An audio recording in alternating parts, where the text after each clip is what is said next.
As you're about to see, State Street just exploded when the Cats won.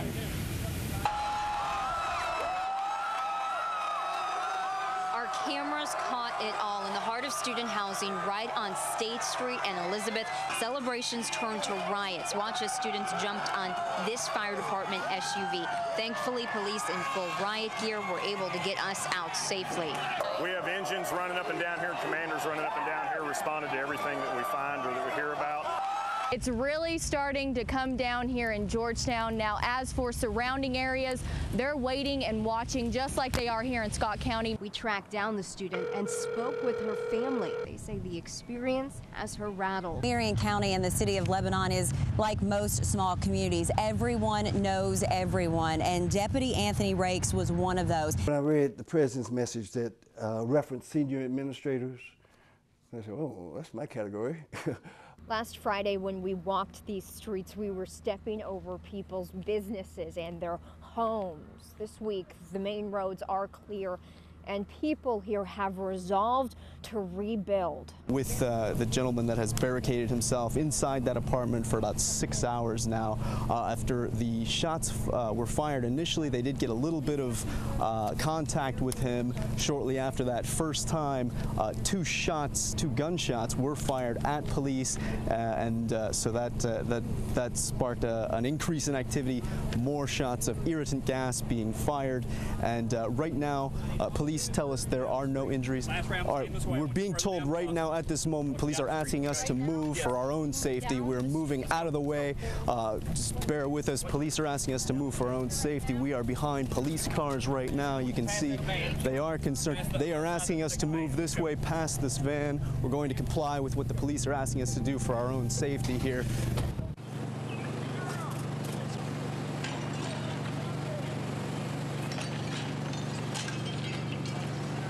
Police broke through a window after several hours without contact from the man they say barricaded himself in his apartment just before noon.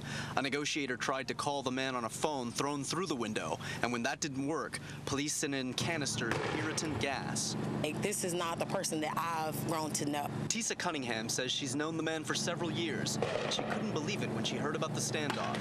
He's a guy that helps everybody in the community, like anybody that needs a ride. Like, he just cares for everybody. But Cunningham says in the last few months, friends noticed a difference. His personality just changed. He just began shutting down, and he just became a very closed-in person. He closed himself off from a lot of people. As the standoff continued, police say the man tossed the phone back out the window, then became violent. The perpetrator fired 2 shots at the police officers. No one was hurt, and police had sporadic contact with the man until he fired his gun again. That 3rd shot struck the fire department ambulance. At that point, police moved media back to a safe distance, but the camera on top of the mast of our live truck picked up this footage when night fell and police began their assault. By just looking at the sky in Laurel County, you knew something was on the horizon. Lightning lit up the pitch black sky as the wind whipped through the unusually quiet city. Then it happened.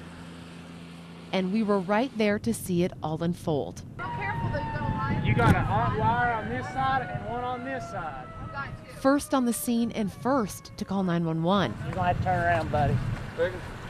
Yeah, it's bad. Is it? Down power lines and a destroyed cell phone tower left the folks of East Bernstad without any form of communication.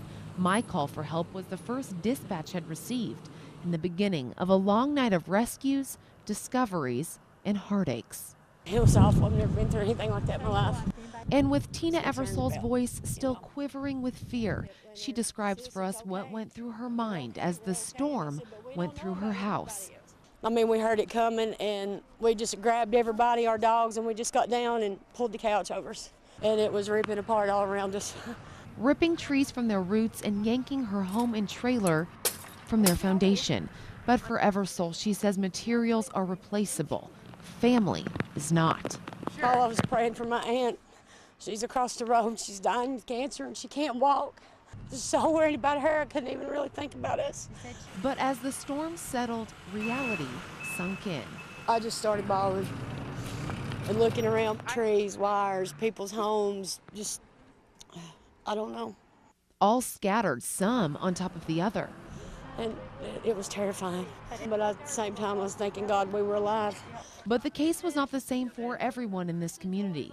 This powerful storm took more than just valuables, it also took life.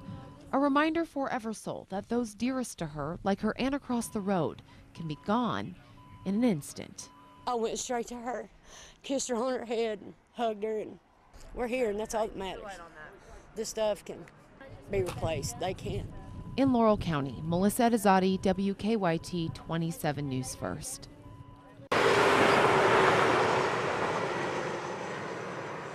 It's going to be wonderful. The stress that goes around the holiday season doesn't seem to bother these people at the Bluegrass Airport. They're waiting for the greatest gift of all. We're picking up our daughter, Carolyn, who's just arriving for a visit from the Peace Corps. She's arriving from Peru. Becky Booth and the rest of the fam have not seen Carolyn for a year. Oh, there comes Mom and my sister. And it's been a long 365 days for her Peruvian pup, Botas Blancas White Boots. I'm wondering if he's going to remember her, number one. I'm pretty sure he will, and if he does, he's going to go crazy. I didn't answer it. I missed his call. Just feet away, this Marine mom is anxiously waiting for her son, who hasn't been home in 8 months. And he just got off of a ship in Okinawa, Japan. So he's home for the holidays. Anticipation finally comes to an end. Yahoo! And these families can wrap their arms around their loved ones at last.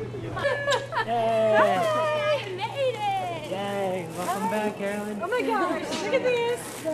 Yay, my puppy! Oh my God! It's safe to say Botas Blancas knew exactly who she was.